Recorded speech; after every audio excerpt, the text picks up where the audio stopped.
and then maybe changing all the code to .go, remove that. I don't know. I'm not a dev, but again, this is just suspicion that they're dealing with that same bug, which will cause downtime and not 100% uptime. How I mean, I'm not a dev or even anything close to it, but how would the fundamentals or the technicals of Solana have anything to do with the ETH blockchain? That's why we got the testnet out right now. Like, what are you saying right now? The testnet is out. That's why it's delayed. What are you talking about, man? Wait, the testnet is out, and that's why mainnet is delayed? That doesn't even make sense. The testnet has been out with validators on it. You know what I mean? So, like, what is? Wait, Has there been any? Is there any obvious issues with testnet? Because I haven't seen any. Like, obviously they've found something, but can you see? The testnet is out right now, so it can be tested for bugs. What are you talking about? So what are you talking about with Solana? With ain't Richard Hart not on that code? So what are you talking about, bro? Listen, Grace. Listen, everybody. I'm trying to explain to you that, okay, fine. Written in different languages, yes, but the structure of validation rotation is the same structure. It's written in different languages, but it's the same structure with Solana as it is with Pulsechain. You know, so a validator has to come up. So Graves, yes, testnet is out, and they are testing the code, and they found a problem, and they're dealing with the problem. Now, I'm just again speculating on what that problem is based on the facts that we have, which are limited, but we have heard him say that there is a problem with the validator rotation code because there's an attack vector in there. Right? You follow me? So Solana, I'm using Solana as an example. Yeah, I think that's a fair assumption. If there's been a demonstrated attack vector in another chain based on the same validator rotation code or similar, yeah, it can definitely be exploited on both chains.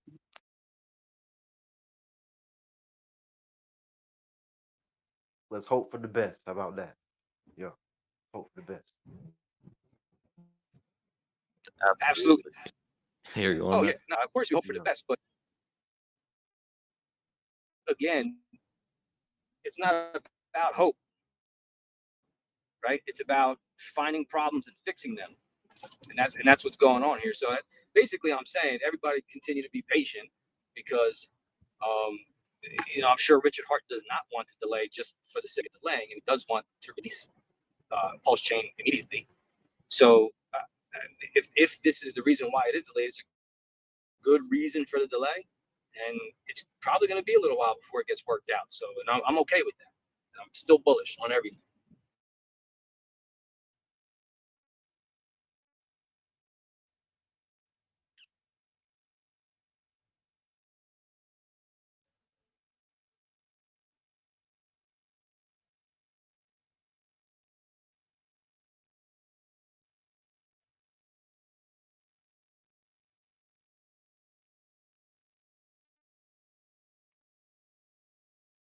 Yeah, it's a fair assumption, Don. I mean, again, nobody but Richard and team knows.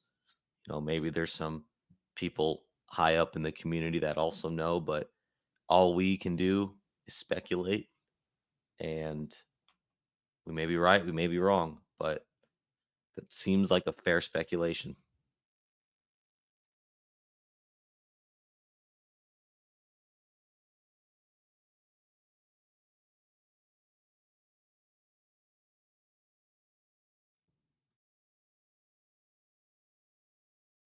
But the testnet. Yeah, I mean, look. Go on. I was going to say the testnet being out is a good sign, right? That, some people have fear of like, oh, is this thing real? Is this a scam? It's like, well, if it was a scam, the money was already received. So why continue to build? We have testnet, we have an improved testnet. So as a comfort point, maybe. I think that's a fair point. If it was just a cash grab, they'd be gone by now. There would be no Telegram group to speak of. Exactly.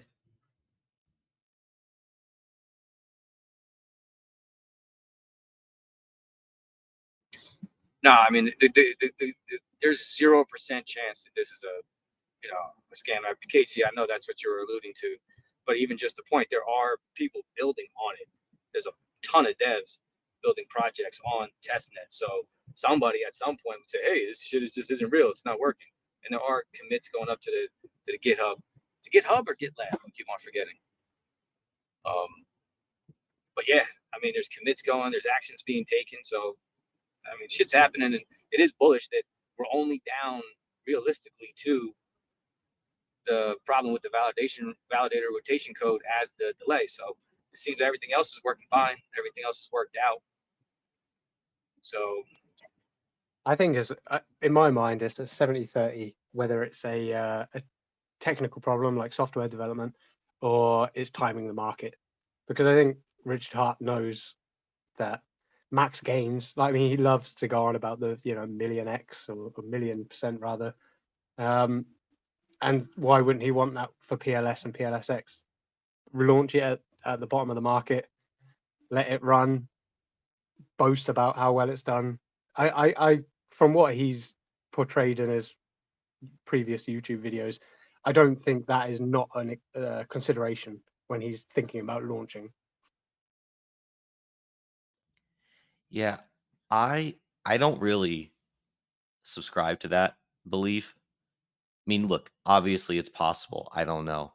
But I was actually on a Twitter Spaces with him.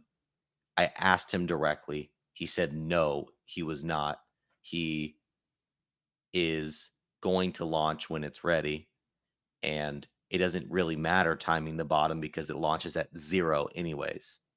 So, he could be lying, he could be he could be misleading on purpose. Hey, could talk, yeah. Can you mute your mic?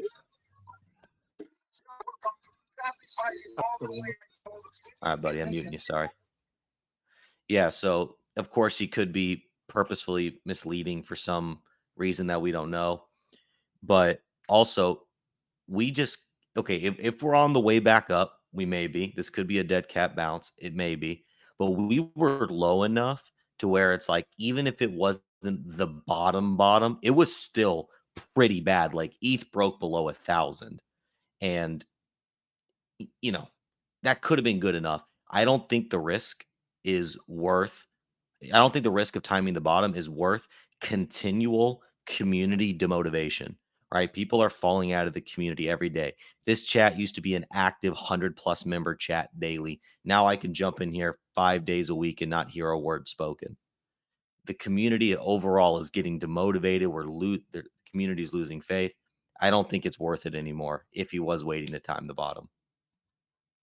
I think that would be true if it weren't for the fact that he has so many haters that if he launches, and obviously he has said publicly 11K, he's calling the bottom for Bitcoin.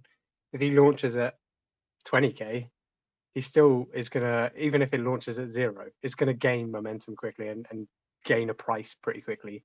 And then if that price drops by 50% immediately as people are selling and also the market is crashing, it's very much harder to pick up something that has already crashed than launch in something that is directed upwards. Do you know what I mean? You're jumping in a river that's flowing upstream if you launch in a bull market instead of jumping in a river that's flowing downstream, if you see what I'm saying. I hear that. I hear that. Now, one other thing that assumption or that theory assumes is that Richard is the single greatest market foreseer that exists on the face of the planet, that he knows the market so well, so undoubtedly, that he is willing to stake the entire future of his project on a call. That's a big assumption. I agree. I definitely agree. Yeah, I can't argue with that, I suppose. I do think he thinks enough of himself and his calls to risk, and also he's going to be one of the main validators, right? And I'm not sure how much influence that will give him, but that will give him some amount. So I would have thought again. Is that a parrot? Hey, Marco, you're unmuted.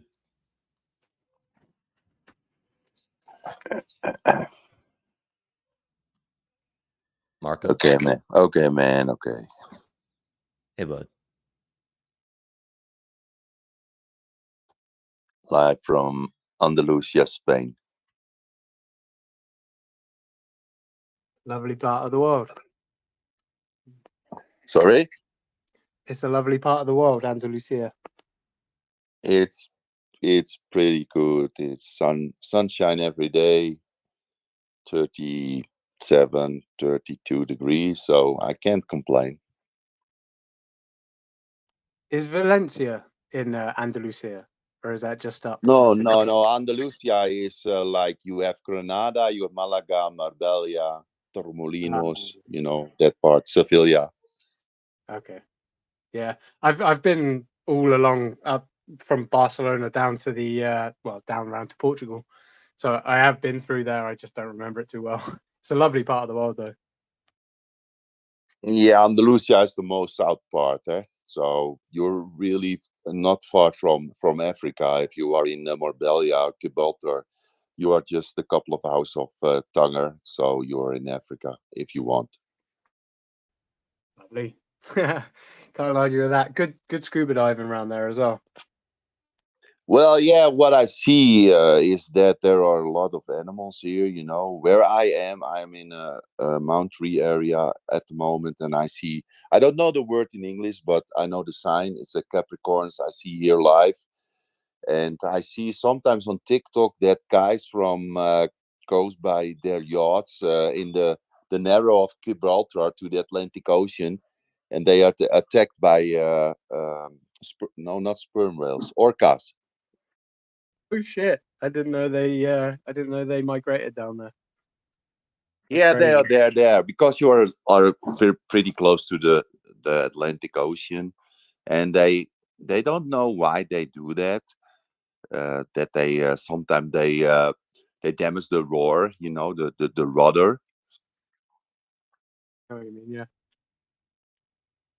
That's crazy. Like, yeah. Random fact. I only learned this the other day. The only human being, to be killed by a orca, a killer whale, was in captivity. They've never killed a human being in the wild. That's what I've seen too. They are very friendly to people. They're very curious, like dolphins, of course. And yeah, if they are in captivity, they have it's much too narrow, much too small for them, of course.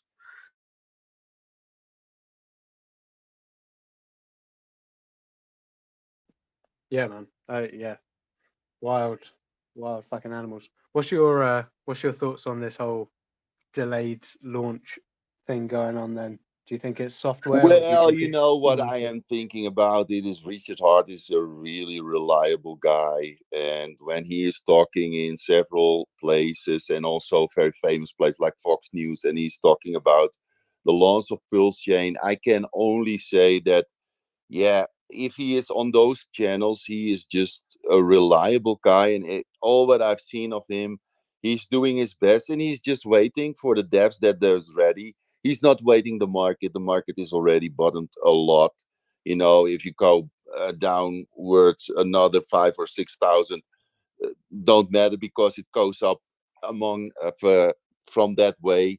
So I think he is just waiting for the devs, and that is ready, and that is really good because he cannot afford himself that it is going to be a mess, that there going to be bugs, or that people get robbed of their money. So he's just waiting that it is 100% good. Guys, I have a really quick question about connecting your MetaMask to the testnet. Real quick, I tried connecting my MetaMask and it brought up this thing where it says allow this site to add network, and then it has this like red exclamation point. The network details for this chain ID do not match our records. We recommend that you verify the network details before proceeding. Is that normal? Can you say that again? So I'm like I said, I was trying to connect my MetaMask to the PulseNet to just see how much PLX and Pulsechain I have. And when I click on Connect MetaMask, it brings up this thing where it says the network detail for this chain ID do not match our records, but it also gives me the chance to approve it. It says you can just continue by approving it. First off, I would just make sure you're on the correct website. What website are you on? app.v2b.testnet.pulsex.com/swap or -swap. I don't know what that's. Did you enter in the custom RPCs into MetaMask? No, I'm doing it through the actual URL, PulseX website. Yeah, but you have to enter in. You have to be on the correct chain in MetaMask to be able to be. You have to be on the PulseNet, the Pulsechain testnet on MetaMask to be able to connect up with the website, which is only a front end for the testnet. Yeah, there's a drop-down menu of all the different chains you can choose on the MetaMask. Make sure Yeah, you're but on the right one. the testnet this page show, like I forgot what his name was, but coffee crypto coffee. He said that you can easily just go on without doing any of this stuff. Go on testnet.pulsex.com and just connect your MetaMask, and it automatically switches the chain. That's if you go into Pulse Ramp. I think there's a way to enter the custom RPCs with a click of a button. Did you go through that method? Yeah, I went through both methods, but I'm trying to make like a simple video for my friends and family, and just screen sharing, and just I mean, I'm just following the directions that he shows on his video, and I'm just trying to figure out if I should click approve or not because it says the network details for this chain ID do not match. Yeah, let's take it. Let's take a step back for a second. You've only mentioned MetaMask. Are you using a hardware wallet? Of course, I already connected my migration wallet to MetaMask. You're the man. Okay, so you just need to be able to trace back Coffee's video. And how old is Coffee's video? Say that again. What is the date of the Crypto Coffee video that you're following? It's been a while. Let me check it right now. It was released March 21st. Right. I think that is V2B. It's possible that it's not updated, but the question is, are you ready to accept it? It says that things don't match. The worst thing that happens is you're connected up to a nefarious site and you're allowing some kind of allowance into MetaMask, but MetaMask is only a dummy interface anyway. So I would risk it by approving, knowing that you're not approving it through your hardware wallet first. So that means that the account one that you're seeing in MetaMask would be the more prudent option to have when you make that approval. Can you do that for me? Can you switch over to account one? Should I take out my migration wallet? Should I disconnect it? You have to disconnect it. What you have to do is just simply select the account in MetaMask that is account one, which is the native MetaMask wallet and not your I'm Trezor on it right now. one. All right, cool. Then you can approve it. Go ahead and do that and let's see what happens. Gotcha. Let's see.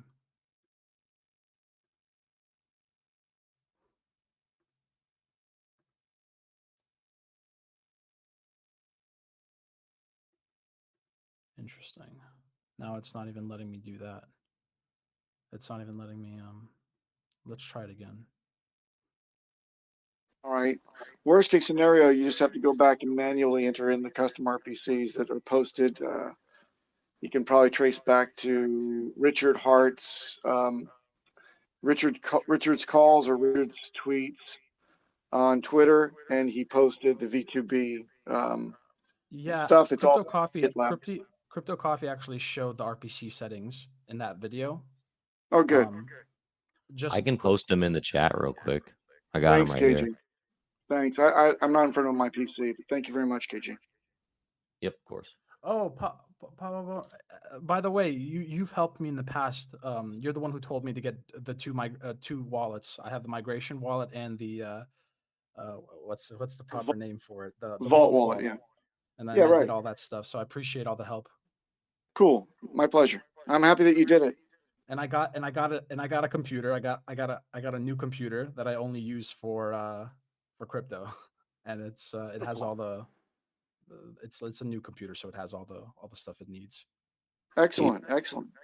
He's on a good road, man. I'm trying to stay safe out here, boys. Okay. Yeah, we don't want to. So, do you think the best way to do this is to just do everything through the RPC settings on MetaMask and turn them manually? Yes, and I then do. after I enter them in manually and connect not the testnet, but the what do you call what you connect to? The PulseX, the Pulse network. Pulsechain network.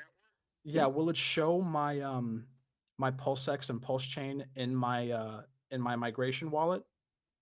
It should if it was there at the snapshot, which was in September of last year. Okay. September If of not, last year. Go to like howtopulse.com and go to get some free Pulse to screw around with. They've got a testnet faucet there, and there's another testnet faucet as well, which Richard has tweeted about as well. I don't have it in front of me. KG, do you know exactly where the faucet is? Let me see. I may give me 1 second. Yeah, there's at least two of them. They're trusted.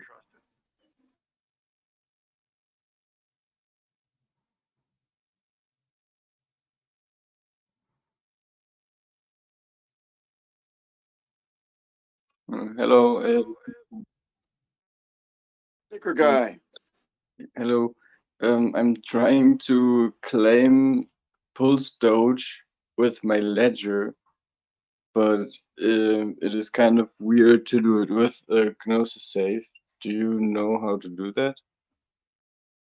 Well, we don't really offer third-party support in this chat, but if somebody takes pity on you that knows how to claim with the Gnosis Safe, that would be great. I have not come across that, and I don't know why you would be having a problem.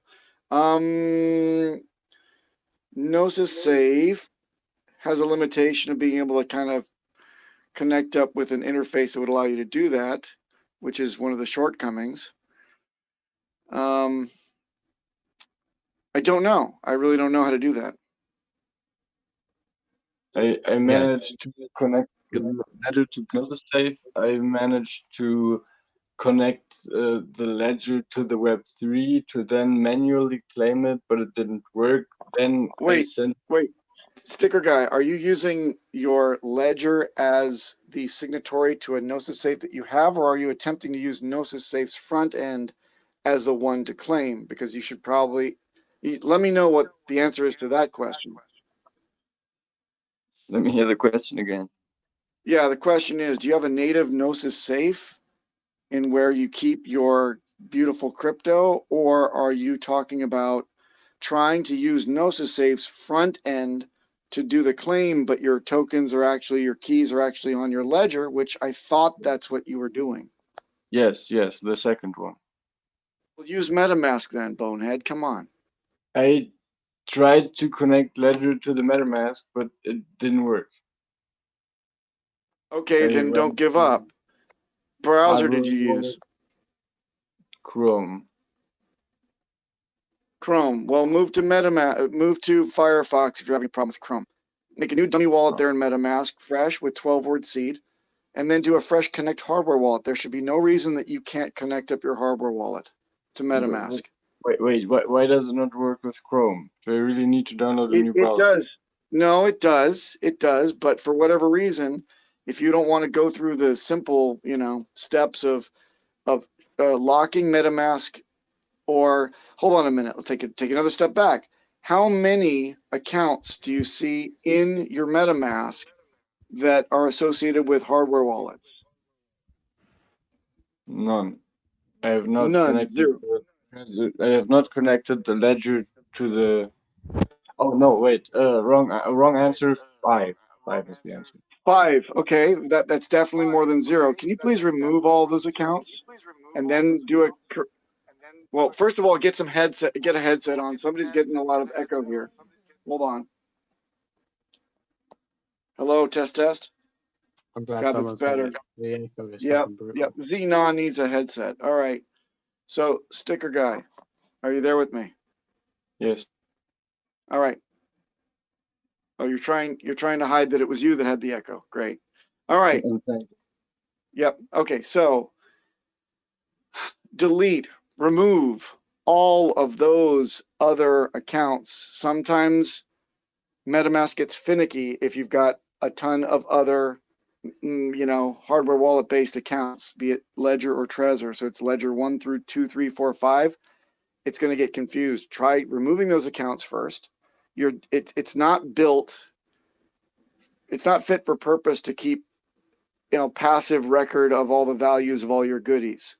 So just remove them all and then do a fresh connect hardware wallet, please.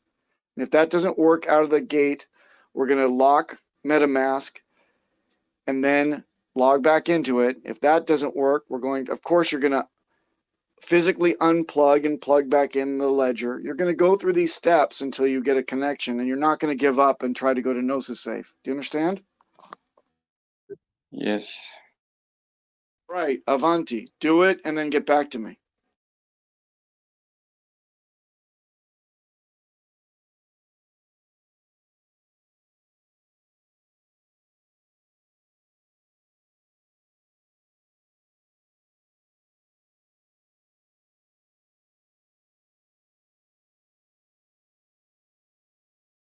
Meanwhile, I'm going to hang up my laundry.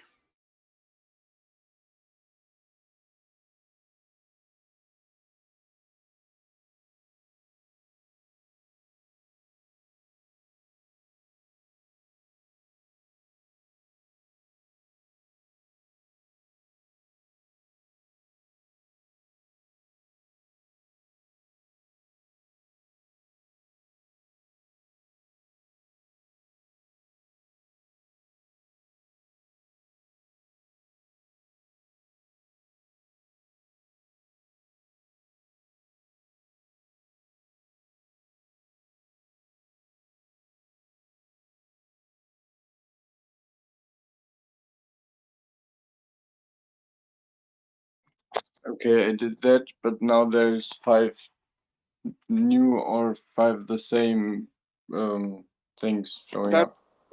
that's no problem. 5 the same things showing up. Did you select all those Ethereum addresses to have 5 things show up again? Yes, I removed them before, but now they're here. Like I removed them, then I reconnected the ledger to my computer, but now they're still here. All right, so they couldn't have just simply reappeared, right? No, You would have, here's the process that happened. You would have selected connect hardware wallet, then you would have gone through the process of approving to share the public address, right, the public keys with MetaMask, and then you would have seen a list of the top 5 Ethereum wallets, or the addresses anyway, public addresses, and there would have been checkboxes next to each one of them. Did you physically click on all 5 of the top page of Ethereum addresses? yes, and then I clicked remove. I'm talking about the reconnection. So once you select remove each one, you can't batch remove them. So remove each one. It'll ask you for a confirmation on each one and click yes, I'd like to remove this account. Can you please do that in MetaMask? You have the one that you're wanting to remove. Up at the top of the page, it says Trezor Ledger 1 at the top of the page. That's the account that's showing. Click the 3 black buttons, 3 black dots that are underneath that big round button up at the top right of your interface in MetaMask. Can you please click that, scroll down to the bottom, and then click Remove Account? Oh, no, wait, I don't have that. Are you on your phone? only with the voice chat. No, I know, but you aren't using MetaMask on your phone, right? No. Why would I? Okay, exactly. Very good. I just want to know because you should have that option. So right now on MetaMask, what's the account that shows at the top?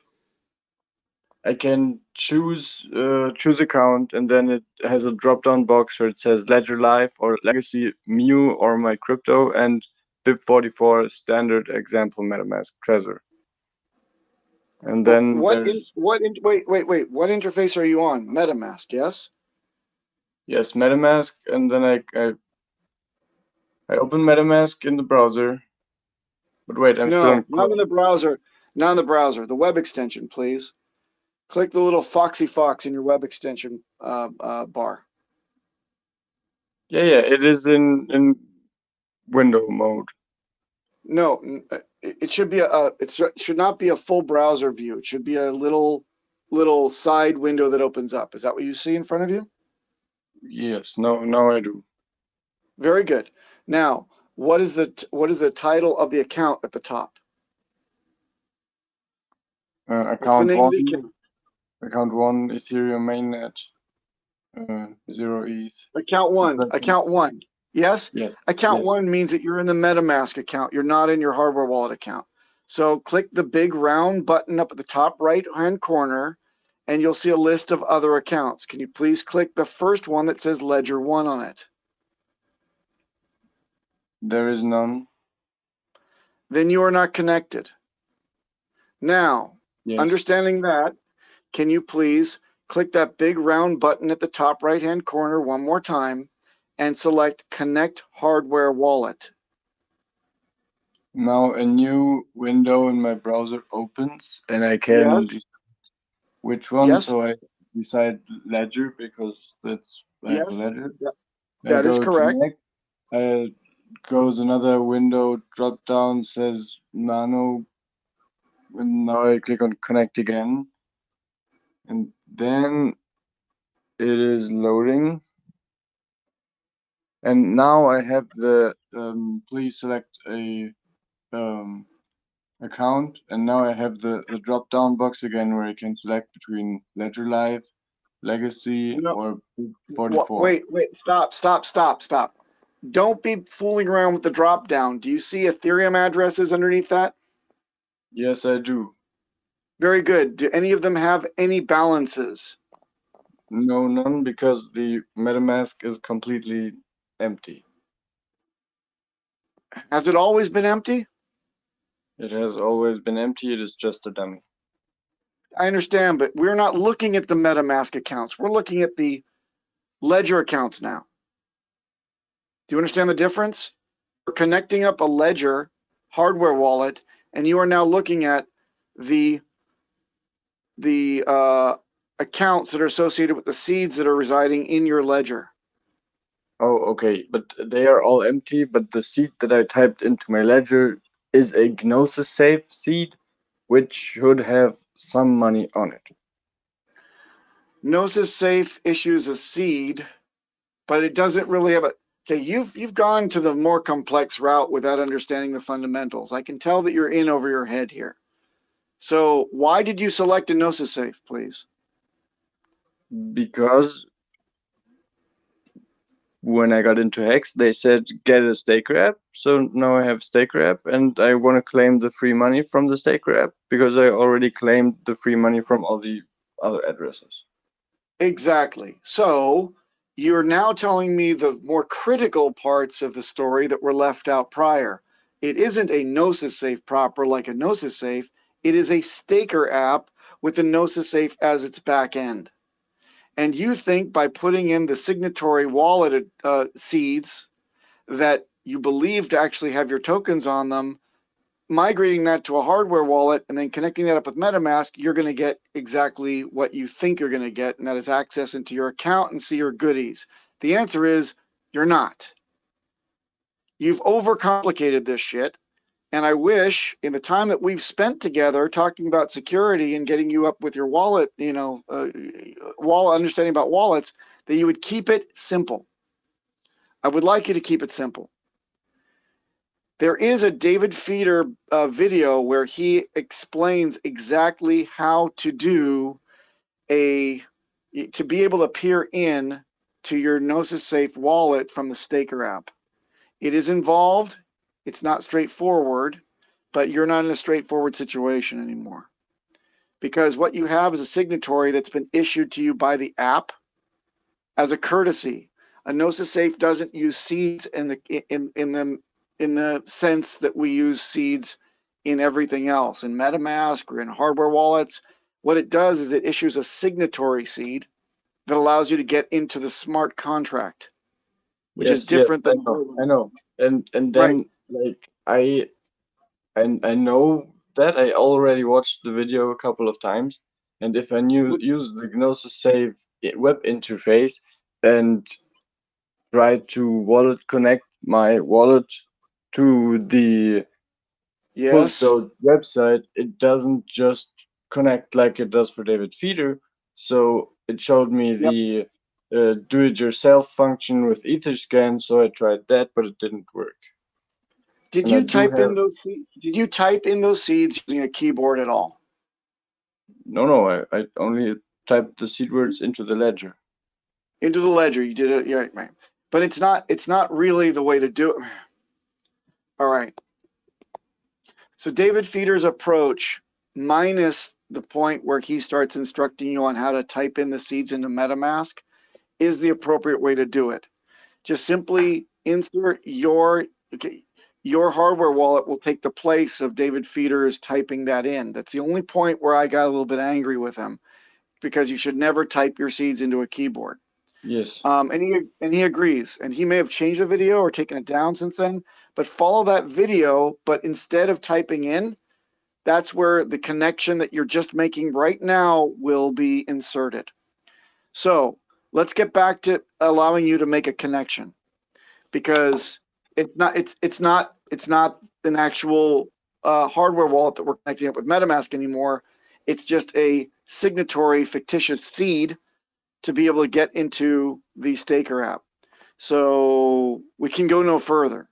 Go back to the David Feeder video and follow that. When you hit that point where he says, all right, type in the seeds into MetaMask, stop, and then use the connection that we're trying to make right now in that process. Do not type the seeds into MetaMask. Repeat, do not type them into MetaMask. Use your connected hardware wallet as a signatory.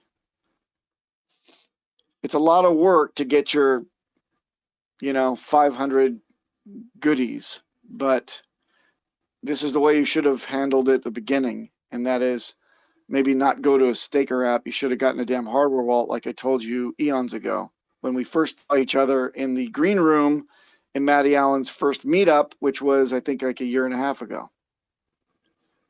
Yes, but I got this Staker app wallet way before that. Like the Staker app, that was one of the first times where I got crypto in general on non-exchange. Then I travel back in time and give you a little bit of a spanking, because you have a hardware wallet now. You're doing all your stuff now and forever on the hardware wallet.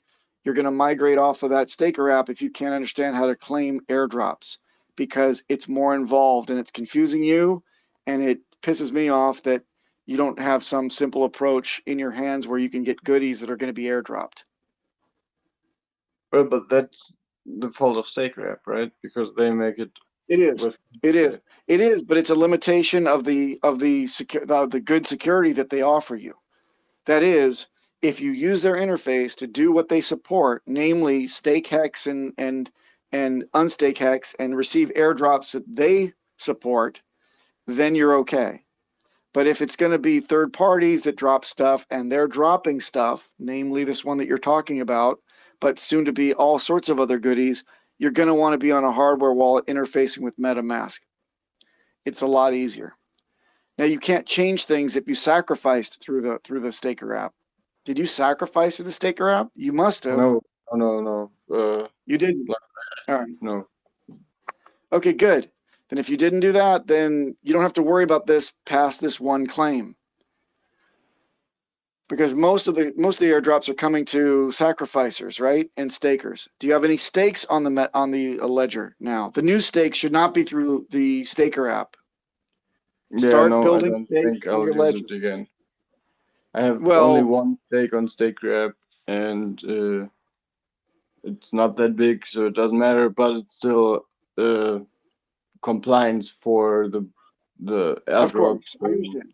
I understand. We want to try to get you the goodies that you're trying to get right now because it's free money, right? So, well, okay. So the best thing I can do though for you right now is turn you back to the David Feeder video, and like I said, insert that step of the connection of the hardware wallet that now contains the signatory seed, not the actual seed to a wallet, because the wallet is a Gnosis safe backend for Staker app. But in the process that he outlines, just follow step by step until the time where he says just type in the seeds. Okay?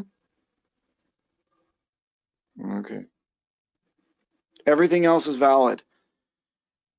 And if not, then we'll figure something else out. Just come back to chat.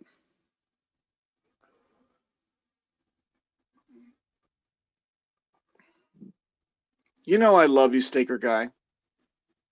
Sticker Yeah, guy, much Staker guy, respect. sticker guy, Staker guy, Staker guy. Staker guy. Now I'll call you Claimer guy.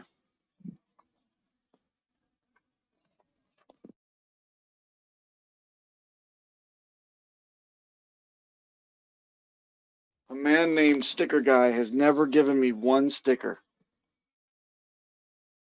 Well, because we have never met, I gave everybody in America at least one sticker, and those fuckers didn't put them up. I would.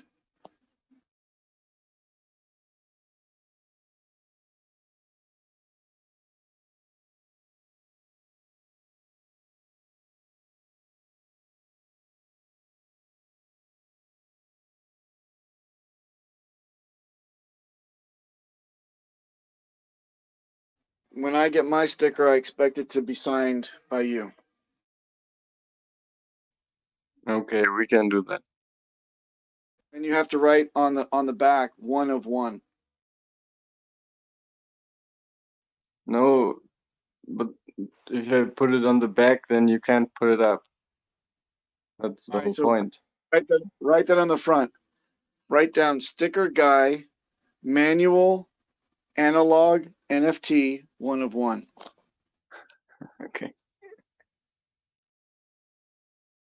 Send me your address and I'll send you a sticker. Yeah, I'll dox myself for a sticky piece of paper. Well, that's the problem of the crypto guys, right? I'll find you. One day there'll be a tap on your shoulder and you'll turn around and there I will be with my hand out for my damn sticker. I can't wait. I hope I have a pen by that time.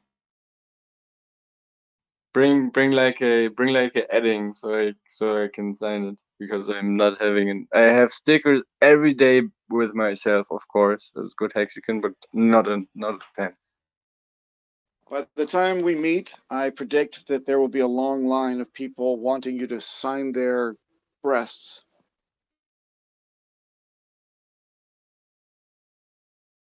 Well, all we can do is wait. Unfortunately, if the ratio is correct and constant, most of those breasts will be male breasts. If it is a good male breast, I'm fine. Good morning, Papa. Good morning, Papa. I hope you're not turning on me. Turning on you? Why would I? You?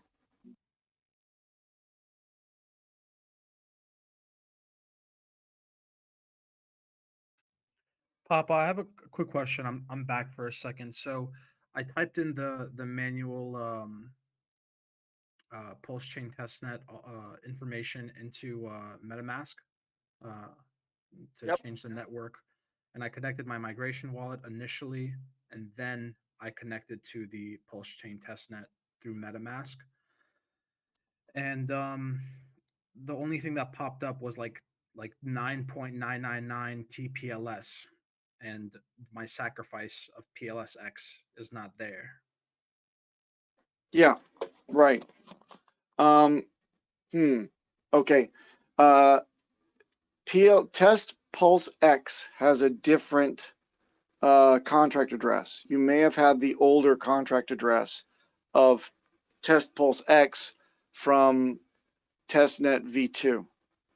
Richard published a new contract for Test PulseX, I think, on v2b. I could be mistaken, but I think it's possible. He did. It's a different contract entirely. Get it from Thank the chat. God. It's posted. Thank you. Thank you. Every 50 seconds. Thank you so much. There you go. Gamma coming in. The big brain Gamma has all the answers. And there you go.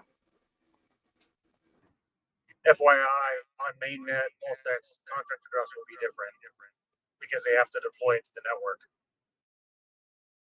Of course. Quick question, another question, Papa. So, when I was connecting my migration wallet, it gives you the choice of choosing the account you want to connect, and I was told to connect the one that's always on the top that has a little bit of ETH in it, indicating that that's the one that I've used. Yeah. Yep. I would suggest that. Yeah, and so I connected that one, and so I'm just confused right now. What step do I need to take to check my PLSX on MetaMask? Did you sacrifice using only MetaMask, or was it on the hardware wallet? I sacrificed using MetaMask. Okay, then that would be account 1.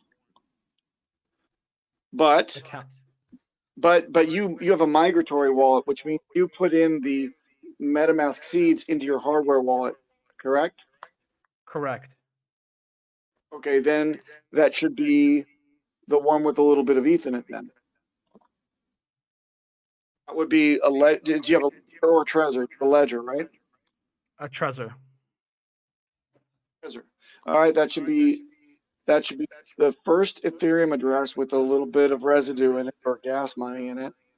And then when you click unlock, it would appear up at the top of the screen as Trezor 1. Correct. Yeah, that's what it was saying. Do I need to connect to a different Pulsechain network, the newer one? It has to be V2B. Oh, this one says Pulsechain testnet 2B. That's the one. That is the one? That is the one. Interesting. Yeah, so what do you do? You're trying to see your balance of PulseX. That's the only thing that's missing, correct? correct. All right, then for that, I think you just have to find the correct contract address to add a custom token at the very bottom of the assets tab. You scroll down to the bottom, and you should add custom token. Trying to find that.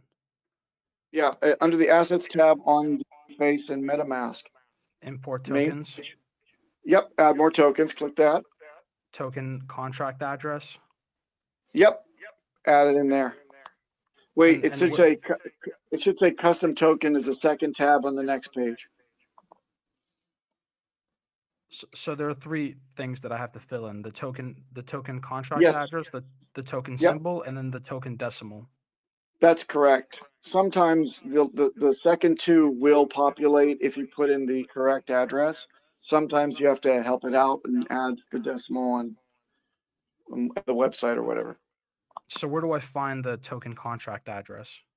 I believe that Gamma has just triggered it in the main text chat. I can if I need to. Oh, I thought you said you did. Sorry. Can you do that? Because I'm saying that it's posted a lot, so you can find it really easy there. Yeah, Either if you Pulsechain or don't you type in PulseX. isn't it exclamation mark testnet? Exclamation point contract, and it'll pop up. Ah, there we go. Exclamation mark contract. Type that in the main chat. The combot will give you the contract details for the testnet tokens. I just type an exclamation point contract, and then the Combot will post all the info. Yeah, try that now and then come back to us. Make sure that you got that contract address. Okay, I'll stay muted. Thank you, guys.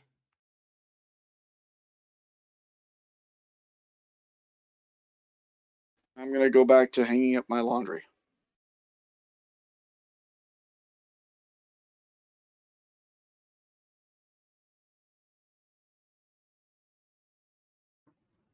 Yeah, I saw there was more than like 5 people in the voice chat, so I thought I'd drop in.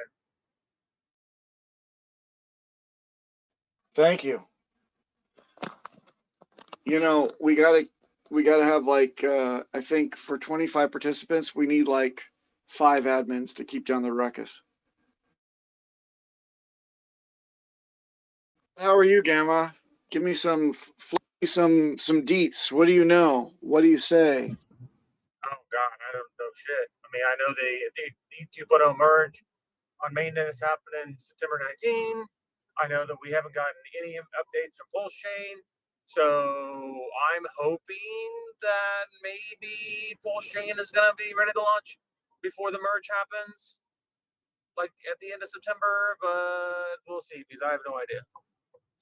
That's my only hope. There's you mean no the end of information. You mean the end of August? Because No, September 19 is mainnet Ethereum merge. August 8th is testnet. Go early.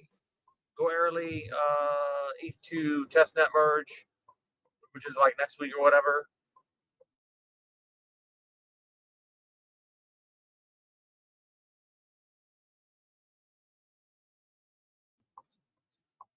Yeah, the mainnet merge is tentatively scheduled for September 19th ish.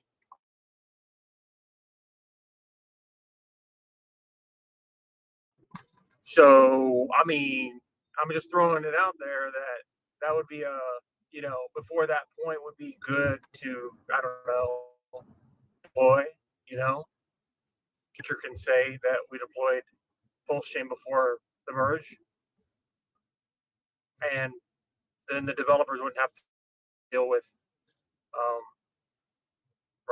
forking ETH 2.0 after the merge, which is still like not a big deal, but it's still kind of a pain in the ass.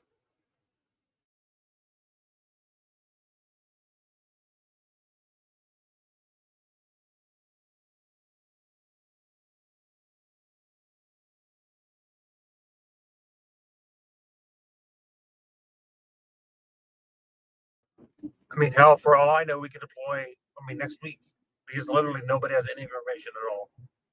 You know what I mean? So, no idea. Could be next week, could be next month, could be in 3 months. Sooner the better. I wish I had actual information. Because if I had the actual information, then you'd have actual information.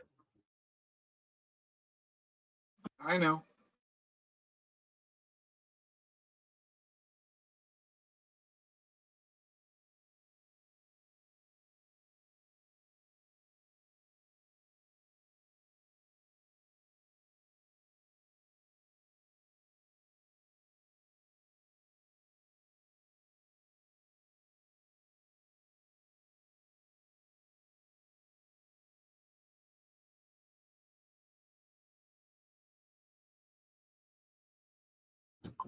I'm actually in the process of moving my server to my house.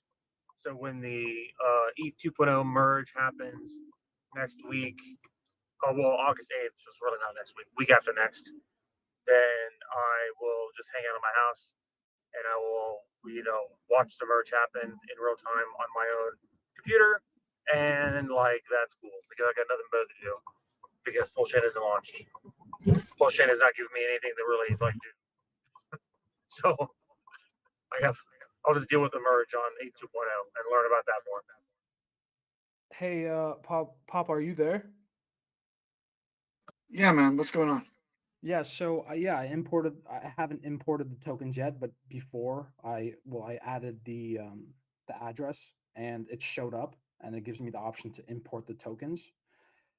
If I press import tokens, it'll be on my MetaMask, like always, because I kind of don't want it to be shown on my MetaMask.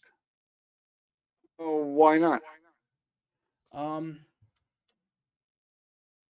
Because I want You to can make hide. the video You, where you it can will hide I it. be able You can hide it. I can hide it. Will I also be able to get rid of it?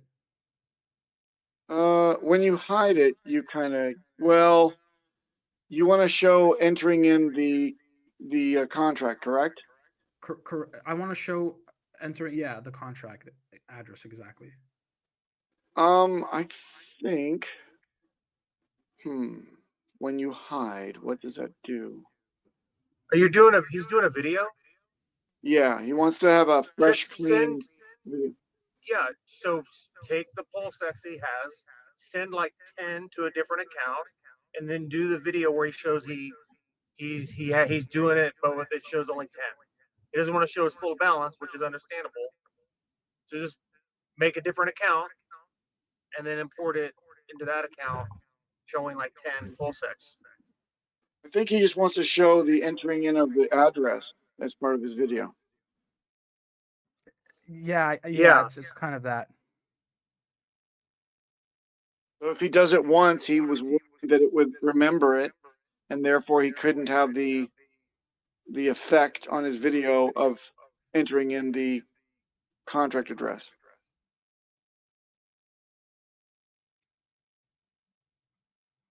You know what you can do is just start a new MetaMask up in a different browser like Firefox if it doesn't work. If it doesn't work the way you want, start a fresh MetaMask instance in Firefox. Gotcha. All right. And yeah, I do really not create, appreciate yeah, yeah. Create a new wallet if you do that, okay? Gotcha. And then last but not least, will we? Do you know if we will be given like you guys have 24 hours before you will receive your PLSX and Pulsechain into your account? Will we know, or will it just happen like out of Well, nowhere? the last time we were getting close, Richard said, cryptically, all right, guys, why don't you hurry up and get ready? So we're probably going to get some kind of advance notice, but 24 hours, 48 hours, probably not. Oh, you mean okay? But there's not going to be like, oh, you'll receive your tokens in a week on this date. No, There won't be. no, it will not be that, because that way people can game the system. Yeah, Gotcha. I mean, I expect it to be, hey, we're getting close, get ready. And then one day we were like, hey, it's live, by the way, here's the information. And then you were like, oh, that's cool. Awesome. And will I have to do the same thing that I've been doing with the import the tokens to receive the PLSX to see it, and now it's actually functional? It'll be a different contract address. So it'll be published in the chat, and then you have to import that contract address in the MetaMask, just like you just did. Okay. So is the contract address is that the one you're going to have to put into the network settings, or is the one where you're importing the token? Well, you're gonna have to do both. It's the same address. No, one's a token address that you just said, token contract, PLSX, 18 decimals. You have to import the token, but then you do that after you add mainnet settings. So 369 chain ID, the link for the PulseX is going to be something like RPC mainnet pulsechain.com, something like that. But that's going to be like literally on the website. Gotcha. So you can, Okay. right? You have to add that stuff in the MetaMask so you can access the network. But it'll be All right, posted cool. like every second in main chat. So it's not like you can not know the information. Okay, cool. Awesome. Well, guys, I really appreciate your help. Thank you again. Sure thing.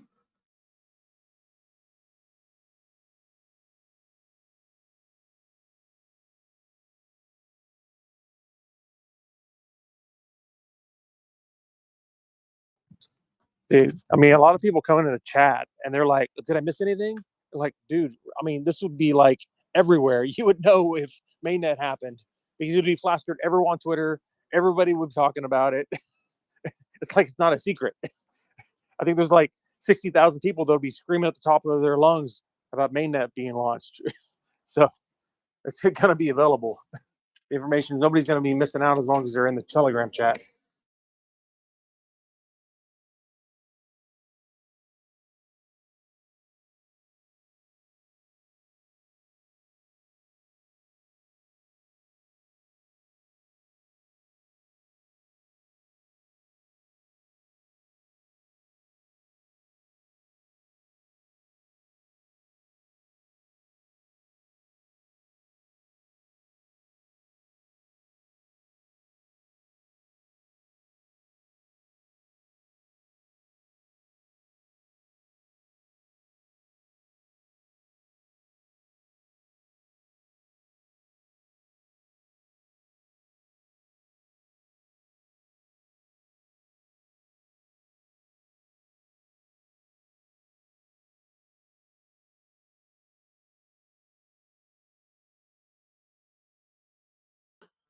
Papa, question. Yes. What can I do for you? So on my account, I open it up and it has the first account, first address. Then there are many other addresses underneath that are blank. If I open one up, the second one, I can use that for another trading account instead of opening a whole new hardware wallet with a separate address. Is that just as safe as if I opened another hardware wallet? It's not just as safe, because if your seeds, for whatever reason, fall into attackers' hands, they will have access to all of your accounts under that seed. So opening up a new one with a different hardware wallet will give you a separate seed and a group of new accounts. So you decide if you want to risk everything under one seed, which is not advisable, or spread it out across different seeds. Addresses can be used to silo different assets, but I wouldn't be doing, let's say, risky connections and allowances. Allowances will be siloed to the actual public address. So that's okay, but I would rather see you keep your Vault wallet 100% free of trading if you can help it. Okay, so I see. So then, like, if I wanted to send somebody $500, that would come out of the account uh, that does the trading. And if I give that same address, Yeah, let me stop you there. I think we discussed, if you want to give somebody something, you don't want them to be able to trace all of the other assets that you've ever funded from a particular wallet. If they're all connected and they're out in the open, whoever you send $500 to will be able to see exactly how much crypto that you have across all of the wallets that was ever at all sent money from that wallet. So I recommend you send somebody $500 worth of crypto from your Coinbase account. And I thought I told you this before. maybe you did. Okay, from the Coinbase. Okay, yeah, I think you did. I got so much. Okay, I know. But so yeah, so when I send it from my Coinbase, yep, how do I put in that person's address, and then in this Coinbase yep. there's nothing they could go back and trace. Is that what you're saying? That's correct. To them, it Oh, shows up as Coinbase server number 5 or number 1 or whatever. okay, It fine. doesn't. It's anonymous, basically. I got you. All right. Thank you again. My pleasure. Hey, Papa, how you doing today? Good, sir. How are you? Not too bad, not too bad. I'm trying to mess around with this Coinly thing. I had trying to catch up with my taxes, and the guy says, "Bring your Bitcoin stuff," and I'm like, "Damn!" So now it's in limbo. I don't know what to do. I told you. You should have been doing this a while ago. You need about a week to get familiar with Coinly and to make sure every transaction that you didn't even know that you made every gas spend is a transaction as well. So just remember that, please. You got to trace them Yeah. all back and make sure that they're all correct. And then you go in and you school the guy and you say, here's what a stake means, and here's what an unstake means, and here's what a send to pool is, and here's what a receive from pool is. And your CPA will say, yep, that's exactly what I wanted to do. Thank you very much for the form. You've just saved yourself $300 of time that it would have taken me to manually put it in for you. And thank you very much.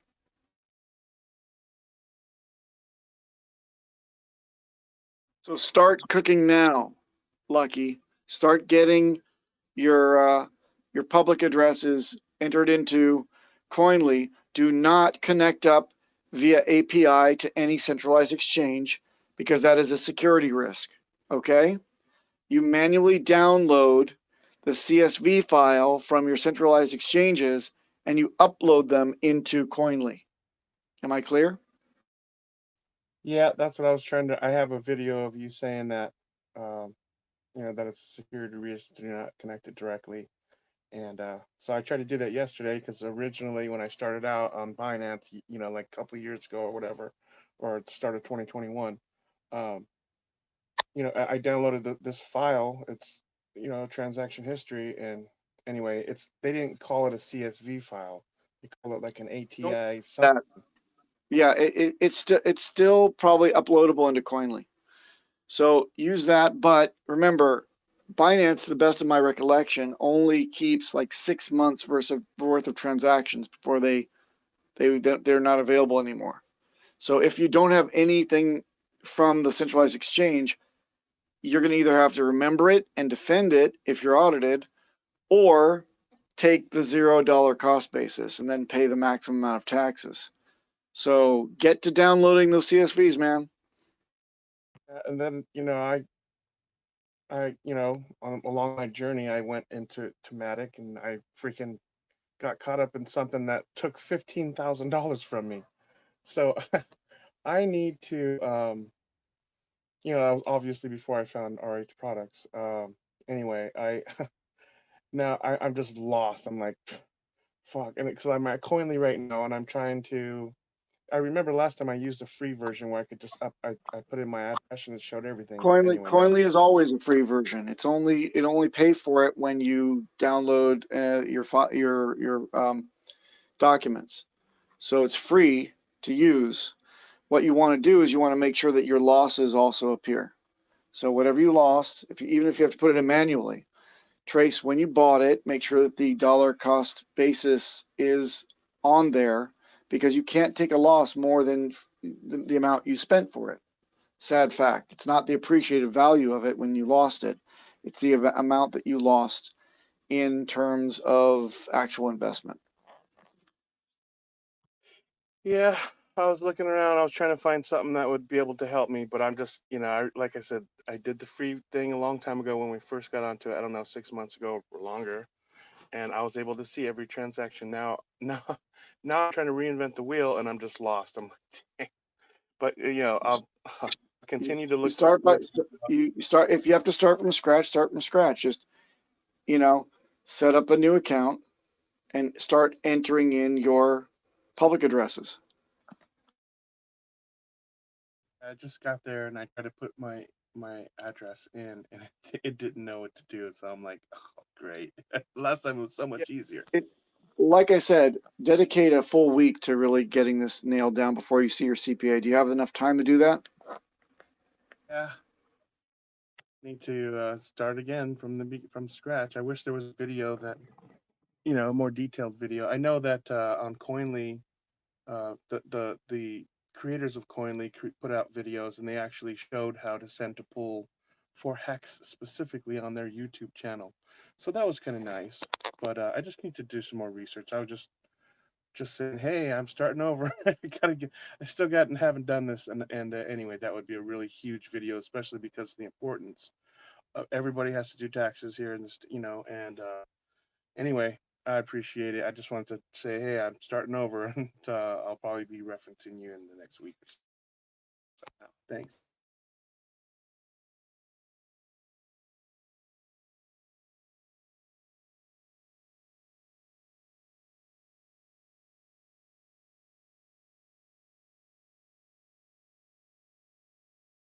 Hey, Papa, thank you very much for your help. But I gotta go. I'm on the run to meet my family. Thank you for your help. I think I'll try maybe tonight again, but not sure if it will work. Thank you very much. If you run into another problem and I'm around, of course, I'll try to help you out. Yeah, thank you very much. All right, I gotta go. Goodbye.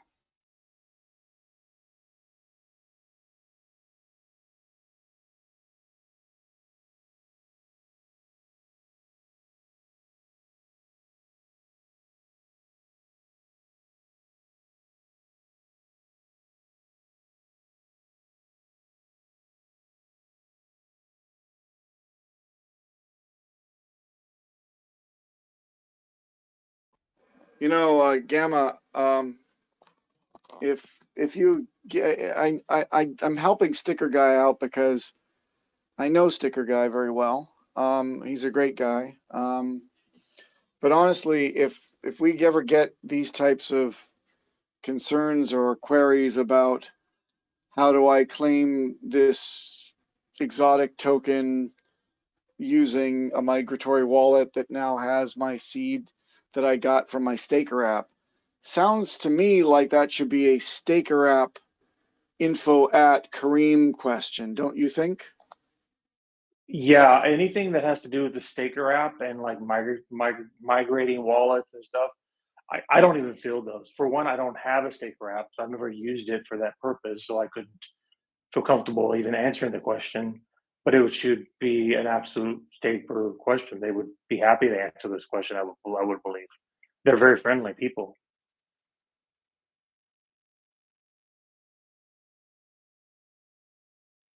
Can you hear me? Yeah, I'm here. Oh, okay. No, I was just saying how Staker app people, right? They're very friendly. They'll answer questions, and I obviously never used Staker app. I haven't migrated it. It's kind of complicated because there was that other token, right, that the OA claimed a few months ago, and there people were having all these issues with Staker app, and it's like, yeah, this is complicated. Using Staker app with third-party tokens is like you don't want to screw yourself. So get like the best information as possible, which isn't going to be me, unfortunately. Although I believe I am a subject matter expert on a lot of things, it is not Staker app. It's not one of them.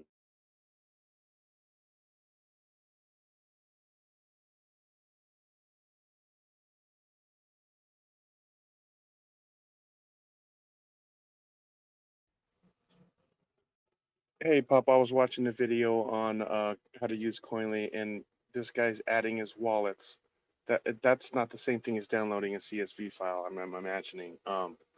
I don't want to add my wallets, right? Because that would be doing it wrong, possibly. No, you want No. to add your addresses. You have to add them for it to work.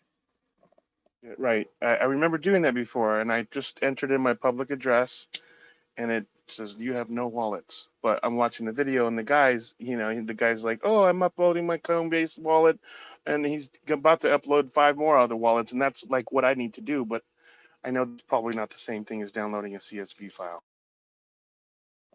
Um,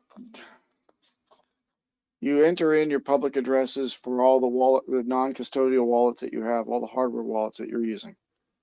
You have to plug those public addresses into Coinly one by one. And then for the the centralized exchange wallets, you simply need to upload the CSV file that you download from them. And let's say, for instance, I can't find the CSV file. No, I just need to do some more research because yesterday I did some research, and like I said, it shows you how to download your history. Anyway, I'll get back to you. Thanks. No, I mean, if you're talking about, say, Coinbase, you aren't going to use the addresses because they generate new addresses constantly. So you would need the transaction history and CSV file to get the complete history. That is literally the easiest way to do it, unless you're connecting to them. which CSV file download is more secure. Watching this video, like I said, and this it's the first thing the guy said, and that's the first thing it hit me with. This is add wallets, and anyway, I just know that's different. So I think it's basically the same thing, right? When he says when you go to Coinly, if I remember right, you go to add your wallets. It gives you a list of 100 wallets or whatever. You know, you type in Coinbase or MetaMask or whatever, right? And it'll give you the option if it's there, and then if it's not there, right? Like if you have a CSV file or a text file from an exchange that isn't there, there's a little link underneath it. Like you kind of miss it because it's not like big, pretty picture or whatever it is. It just a link says, something about, hey, if you have a file that's not here, click the link and create your own. And then you can basically just upload that CSV file or whatever that text file is. And it's pretty good at recognizing what everything is, from what I remember, right? Because I don't have to do that with my exchange. My exchange wasn't supported. And I did that and it picked it up, super easy. So, but I think it's the same process. Well, look what the cat dragged in. It's PulseX. How have you enjoyed your hiatus, sir? It's been all right. So I heard you on. I didn't talk yesterday. I don't think when you were on. I had to get cleaned up from going to the beach. So, yeah. Yeah, you say beach, but I know it means biatch.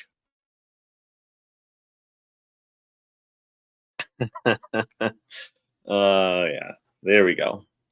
Anyway, it's Same great to hear your voice again. I've seen you speaking, and then I'm like, oh well, look, PulseX is back. It's been a while, and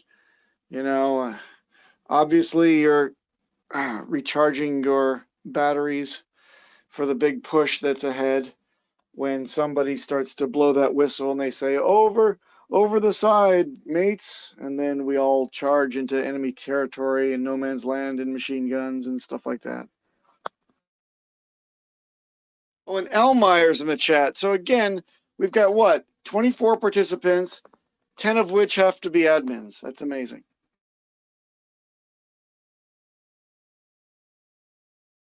I think just 4 right now, but yeah. Same thing last night. KG was on, and I think Elmeyer was on. Maybe it was too late for Elmeyer, actually. But yeah, we had a few admins last night too, I think. I dropped by for a while. I'm actually trying to get my daughters to take a quick nap.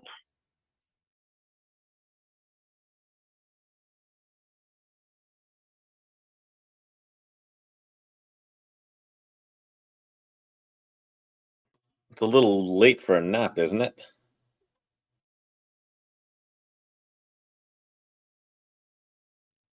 Well, we just got out of the pool and she's kind of tired.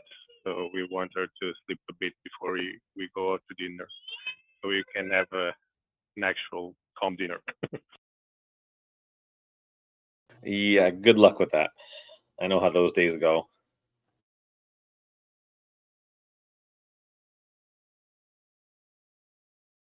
Or Till life with a kid is harder than normal day to day.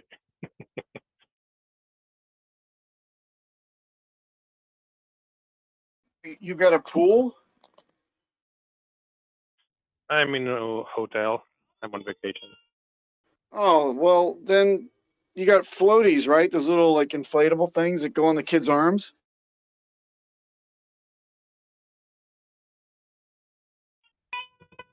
We usually don't use those. Yeah, well, I recommend them. Put them on her arms and throw her back in the pool. Go have your nice meal and come back and collect her. That would be nice. Sometimes it feels we feel enticed to do it.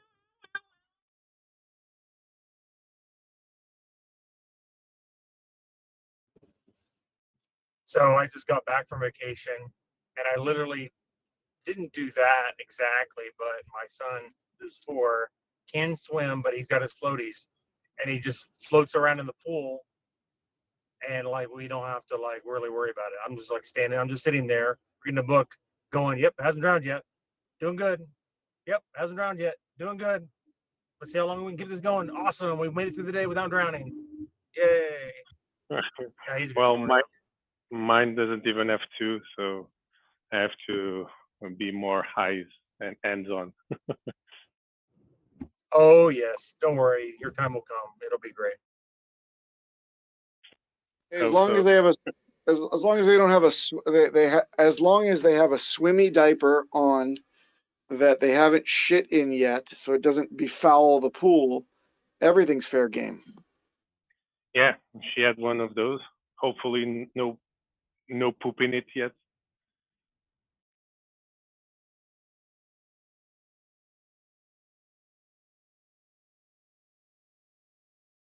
The colder the pool, the more puckered the butthole gets, so it's easier to let them float for longer. Well, maybe then it's not a good idea to go to the jacuzzi tomorrow. Ew. Oh, and mature hotel guests always give you the stink eye when you bring your tiny tots into the jacuzzi.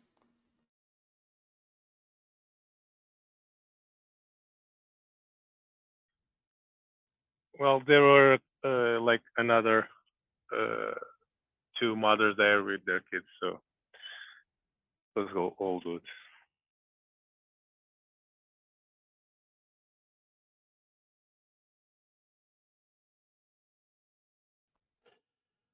So I'm on Binance.us, and I was here yesterday, and I downloaded. It says export statement, right? There's two different options. It says generate tax API or export statement. So I exported the statement. I have it on my downloads.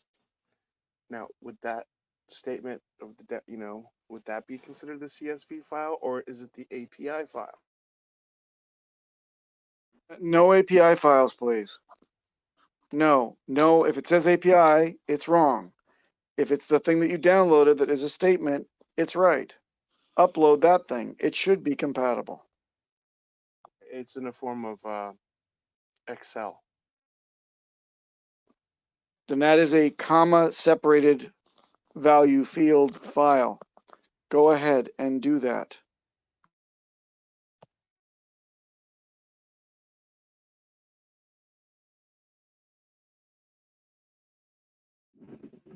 Hey, Propex, you there? Yeah, I'm here. Hey, what's up, man? Hey, do you ever talk to that guy Frosty? I'm trying to get a hold of him because I'm flying to Ecuador. And I just wanted to chat with him. There's all these fucking COVID restrictions they got over there, and I'm trying to figure out if he's got any info, and also if he could tell me anything about the place. I don't really talk to Frosty much. Yeah, I talked to him like maybe last year in the fall or something like that once. Really, it was the last time I really interacted with him, I want to say. Yeah, I think I know roughly where he lives because he advertised it in chat. Basically. Yeah, I heard where he's at. I'm going to a different part, but I sent him a DM, but it looks like he hasn't been on Telegram in a while. Very good. Figured I'd ask you because I saw you were in that one group that he's in also.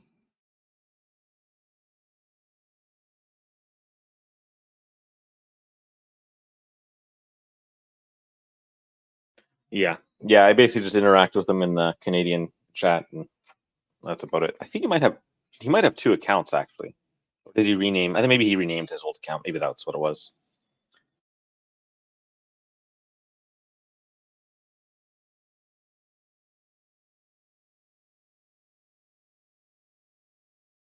Any other Ecuadorians in here or expats?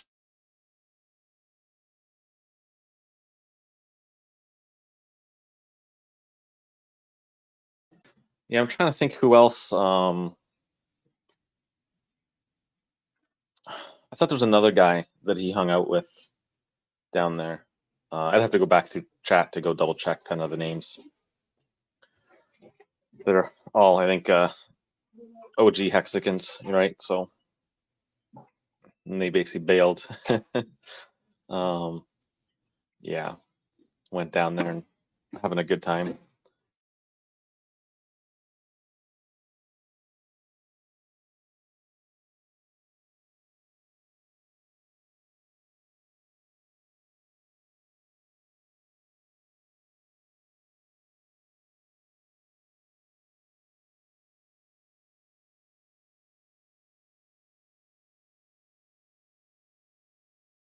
Just typed in flying to Ecuador 2022, what you need to know, and there's videos showing all kinds of different tips. I don't know if that'll help or not.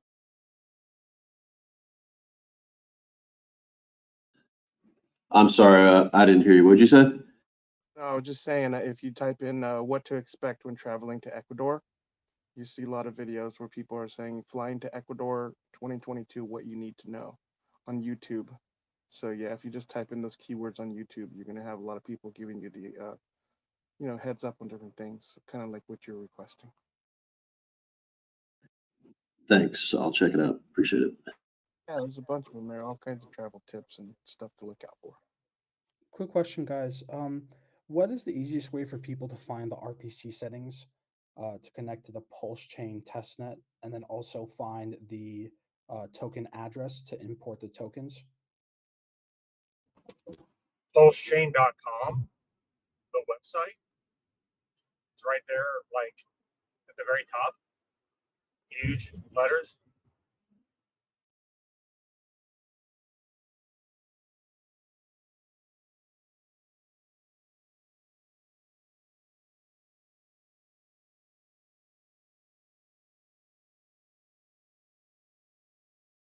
Yeah, I pulled up the contract address in chat too. I appreciate that, guys. Thank you.